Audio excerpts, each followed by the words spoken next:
All right, welcome back to another video on the best solar channel on the planet.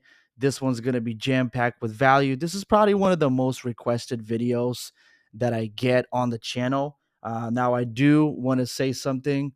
I'm not going to be talking about specific installers or EPCs, and the reason for that is because this video could remain on this platform for years on end, and things are very rapidly changing within the solar industry. So the only people, and I'm not being selfish, if I could, I've done this mistake in the past. I don't want to make it again by sharing, company names and stuff like that. And it's not good because number one, I put my name on the line. And a lot of times I don't really have anything to do with these installers other than just, you know, we've sent them a few deals. We've seen that the process is good and so on. But again, a year from now, 6 months from now, or 2 years from now, that might not be the case. So if I give you 2 to 3 names to work with on the spot, that may not be the case in 6 months, right? That happened with Empire Solar Group. It happened with, that was a good installer back when I was starting out. When I started in 2019, a lot of things changed. So Empire Solar Group took the industry by a storm. If you don't know anything about them, you can look them up. But at one point, I think they had about 2,500 employees, and then it seemed like they went belly up, like all of a sudden. And there were a ton of people that lost a lot of money because they had deals trapped and uninstalled with that EPC, and they just declared bankruptcy. So it was really bad. You could look it up. The other one was Titan. So I used to recommend a lot of my clients go to Titan and use Titan. We've also used them, and they were okay. I mean, they had some good states, some bad states, whatever, but overall, they had a relatively good experience. So, but they also went out of business. So, what I'm really trying to say is, I'm not being selfish by keeping, these installers for myself. It's just that it's better for me to show you how to fish and how to look out for the right EPCs than tell you the ones you should go with, because depending on your model, depending on what you're looking to do, might not fit your business model, or whatever it is that you want to do. So I would rather show you what to look out for when choosing an EPC. But like I said, this video is going to be twofold. So again, if you're an EPC looking to attract more dealers, or if you're a dealer or a sales org um, looking really for how to pick the right EPC. We're going to talk about all of that. So again, I'm going to try and basically give you all the information that I have. Now, the installers that I currently work with and that I have in my network, I only share with my personal clients that I work with on a daily basis. Nobody else. And the reason why I do that is because when I work with somebody on a one-on-one basis, I could very easily, tell them, hey, that installer is a no-no. Like, let's stop sending them deals. Let's put all of our, um, you know, let's divert some of the deal flow to another installer, and so on and so forth. But when it's a YouTube video, I can't really do that. Then the video will remain on. So yeah, I hope that made sense. So let's get right into it. Now, the first thing that is important for a dealer is fast payouts. We spend money to be able to get those deals, whether that is buying lists and paying people to do cold calling, um, or running ads on Facebook, on YouTube, on any of those platforms, or buying leads from lead vendors. We spend money, so we have an acquisition cost in order to acquire a deal. And so for us, it is very important that the deals get installed fast, and then the payouts are relatively fast too, because that's the only way that we get to put food on the table. All right, this is extremely important. It's one of the most important things, actually, probably the most important. A lot of industry giants, I should say, or a lot of big companies, they don't really take that into consideration because they don't really care. There's just they're not spending the money to acquire new business. It's just they understand that this is how the industry works. I mean, somebody's going to sell and somebody else is going to have to install, and that's just the end of that. And so but I have seen lately a bunch of new EPCs or relatively new EPCs that have taken the industry by storm, because of the fast payouts and fast install times and so on. And they're not the cheapest, but you're able to get your money, a lot faster than with anybody else. So, or with most installers. So usually, if you're brand new to solar, a good payout process is, I would say, up to, or install process up to a month. Anything beyond a month or anything even beyond 45 days is considered, for right now at least, like long. Okay. And I know some of you are probably watching this videos and thinking to yourselves, well, no, that's not long. Like I've waited 6 months to get a deal installed. So what I'm really trying to tell you is dealers are willing to sacrifice a good chunk of their commissions just so that they get paid faster. Because when you're an EPC and you're trying to attract dealers to send you deals and work with you, and you're trying to, offer a very attractive red line, um, to be able to seduce somebody to send you deals, you got to understand that we have to also take into account the cost of opportunity. Because if your red line is significantly better than the company that I might be working with right now that's installing my deals in, let's say, 2 weeks or 3 weeks, and you take 3 months, we have to also factor in the cost of opportunity. Because the customer now has, if especially if I'm selling traditional solar, but doesn't matter what I'm selling. Like it could be, there's still a cost of opportunity because the customer has 2 months or 3 months or however long it takes the installer to install the deal. They have the time to cancel. So I could end up with, 10% or 20% or higher, depending on what your back end looks like on, uh, in terms of post sale experience. But there's always, just people canceling. So what I'm trying to say is the more the install drags on, in the future, the more likelihood there is of cancellations. And so that's extremely important. That's why fast installs and fast payouts extremely important. Number 2, clear communication. So a dealer needs to know what's going on with their deal at each and every single stage of the process. And some installers that I've worked with have a terrible, CRM and tracking, and it's just, we have to always like beg for an update, and that's just not a good experience. So if you're an EPC wanting to provide a good experience to for the dealer, just make it super streamlined.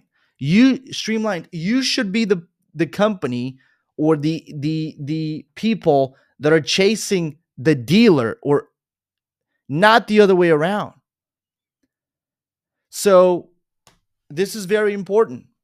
So you have to have very easy, a CRM to use, a real time tracking system, for deal status updates and so on, and preferably a dedicated rep or support team member that can provide quick answers. Like I could either text them, or I'm in a group chat with somebody, and I could, message them real quick and get a response. This is uh, extremely important.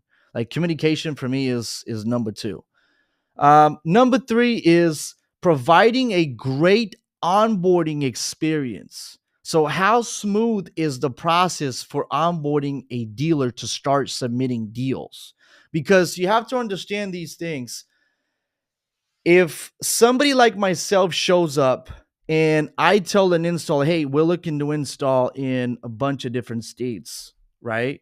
Now, if the installer is only handling 3 states, for example, and I'm in 6 or 7 states, then I might use them for those three, but then I need another installer or possibly multiple installers to be able to cover all the states that I want to sell in. So, and a lot of EPCs don't understand that, hey, you're not the only one I'm sending deals to. So it's it can get extremely complicated if I have team members and they're having to log in and out of, finance portals and this and that and the other, and just different CRMs, different proposal tools. It's just such a mess. So providing a great onboarding experience is, first of all, having an onboarding call for sure. Okay. And having a call where you actually go through, the or video library where you actually go through how to submit your first deal. Okay. How to avoid common mistakes when ensuring to ensure a perfect packet. And a perfect packet is when you actually get paid your initial portion of your commission. Some installers don't do that, but some do that take longer. So the perfect packet is usually after site survey, but there's a series of things that need to get completed before we can really call it a perfect packet. So, and they can release the commission. So, step by step tutorials on financing, site surveys, installation timelines, everything. Okay. And having a dealer portal or an online dashboard that's intuitive and easy to use. Okay. So number three is great onboarding experience, and I really touched on number four, which is if you can't do this on an onboarding call and show the individual that you're onboarding from that sales org, at least have a video library and some training resources that can help tremendously. Because again, like I said, just because they onboarded with you, it doesn't mean that you're the only EPC that they are working with. Because if it's somebody like myself, I don't ever work with one installer at a time. There's always multiple companies that I choose to work with, especially in different states. So yeah. The number five is solid warranty. So one of the one of the things that can actually, if you're selling traditional solar, that can really tilt the odds in our favor is having really strong warranties. And they might cost a little bit more money. Maybe there's an adder, but we can include it in there. But it's really good because I could even do a takeover and take somebody's deal and basically look at the quote and say, okay, you only have 10 years of for example, workmanship warranty here, and we can give you 25 years or 30 years, right? Um, and and it doesn't really cost that much more money. So I don't understand. I really don't understand. Like, the warranties are super important, and I really don't understand why more EPCs don't have the top of the line warranties. Even if it's an adder, even if I would have to pay for, if I choose to add that on a particular deal, I want to be able to have that option, because that right there could win me a deal over somebody else that's only able to offer a 10-year workmanship warranty. Okay. Homeowners buy that crap up all day long. So a lot of it is fugazi anyway. So why not just fucking include it? I mean, I really don't understand it. If you're an EPC and you're listening to this video, please explain yourself. Why don't you do it? Okay. 30-year warranty on everything. Just put it right there. Okay. It's crazy, man. It's just, I really don't get it. But Anyways, so I really do believe that 30-year warranties on everything should be the standards. Okay. So workmanship warranties, roof penetration warranties, inverter and panel manufacturer back guarantees. That's of course um, from the that's not from the installer, but it definitely helps. But the biggest one is the roof and the roof and workmanship. You got to have it at least 25 years, okay? But at 30 years is even better. So um, warranties is extremely it's very good tool to win deals over. So and not just competing on price, for example. So number 6, offering additional services that give an edge. So for example, biggest thing, if you're a solar company and you don't have even if you don't offer a roof replacement um or roofing services, at least have somebody that you can partner with, because we as a dealer can lose a sale because their job cannot be done. And this is so dumb. Like so freaking dumb. Imagine the customer doesn't have any land to do a ground mount. The roof is, I mean, it's not too old, but it's not in good standing to have the solar installed. And we just need a roofing partner. And it is very difficult. There's some sites out there that you can, kind of like get a quick quote and whatever, but it's difficult because you're going to have to explain it to the roofing company. Hey, you're going to have to float the cost here, for a little bit until the job gets installed, because we want to wrap everything into the loan, right? And so it's very important. Like if you're an EPC and you don't offer roofing services, at least partner with the roofing company in the state. Like, for God's sake. I mean, it would change things a lot. Okay. I'm telling you, this is big. All right. Another one I've seen is ITC tax services. That's also another one. So there's actually an ITC tax service that can offer an additional 12 to 15% by just structuring the deal in a certain way. I don't want to get into the details of how that works. There's a video regarding this. Maybe I'll leave it down in the comments below or in the description of this video.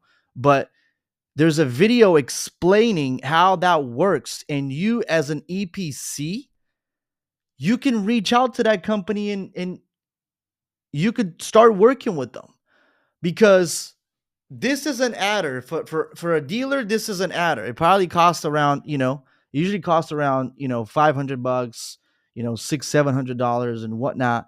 But it's worth it, because now if you're selling in a state that doesn't have any SREX or anything else like that, or any state incentives, you're looking at the 30% standard ITC credit. And on top of that, we're unlocking an extra 12 to 15%. So just imagine this. You're selling a traditional solar deal. Now we can offer this. So that the ITC additional tax service, number one. And number two, we can offer a roofing job, right? Or a roof replacement. It's a night and day difference.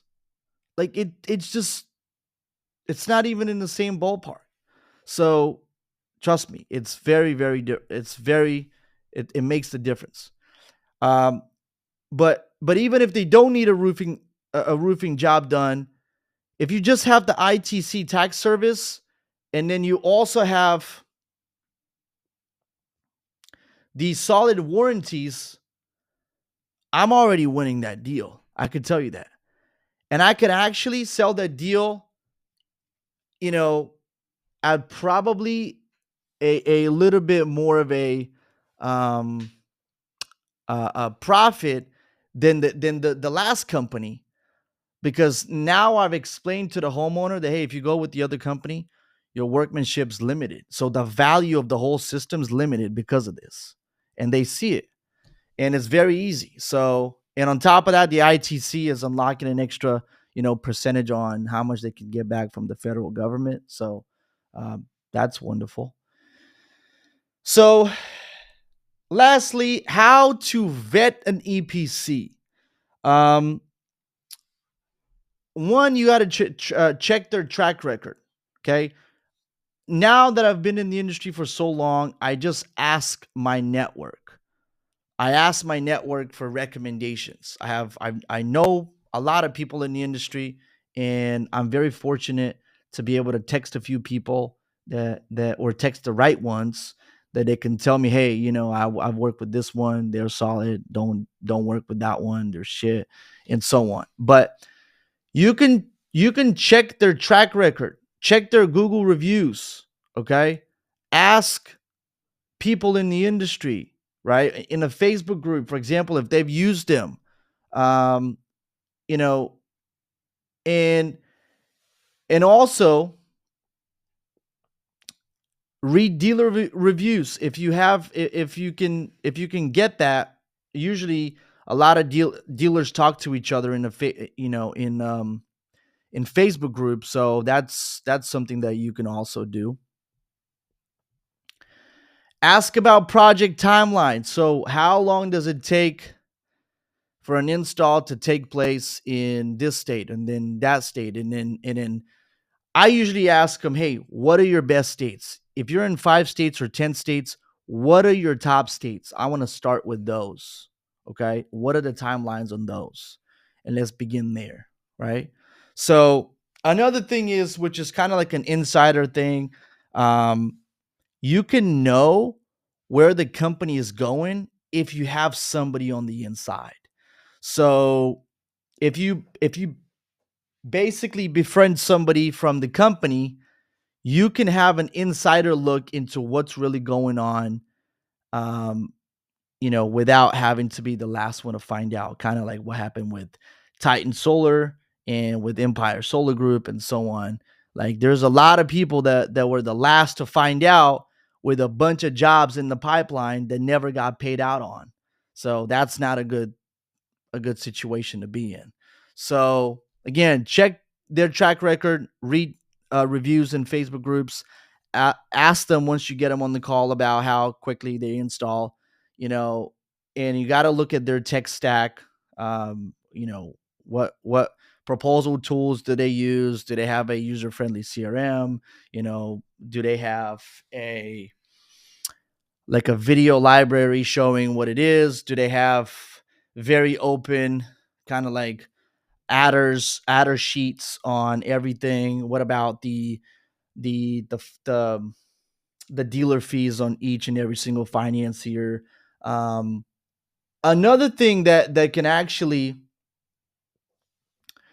uh, boost that can actually you know be really really good for the EPC and also the dealer is having more finance or lease options.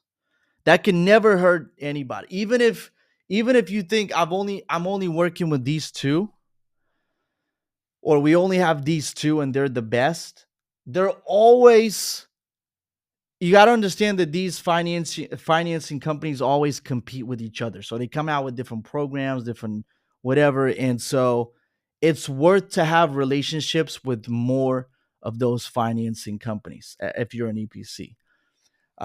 So that's another thing that can actually, you know, attract more dealers to come work with you. So, and then also, last but not least, negotiate, your payout, not payout terms, but more so, if they have any incentives for bringing in more deals per month or a quarter or whatever, you got to ask what those are, and that's pretty much it. If I missed anything out, please ask in the comments below. I hope you enjoyed this video. Um, I should have probably said this at the beginning, but you could watch it at 1.5 or 2 speed just to get through it faster and get the knowledge downloaded into your brain. But anyway, I think it was a good video, and these are a lot of the things that I didn't know when I was starting out. So, I hope that helps somebody out there that's looking for an EPC. And yeah, if you enjoyed this video, give it a thumbs up and leave a comment down below if you enjoyed it or if you have any questions regarding that. I can't say, any EPC names or anything else like that. Like I said, it is, uh, it's just my obligation to keep that, out of the picture. So, yeah. Anyway, that video shouldn't have been as long as it is, but I just really wanted to try and not miss anything out. So, hope you enjoyed. See you in the next one.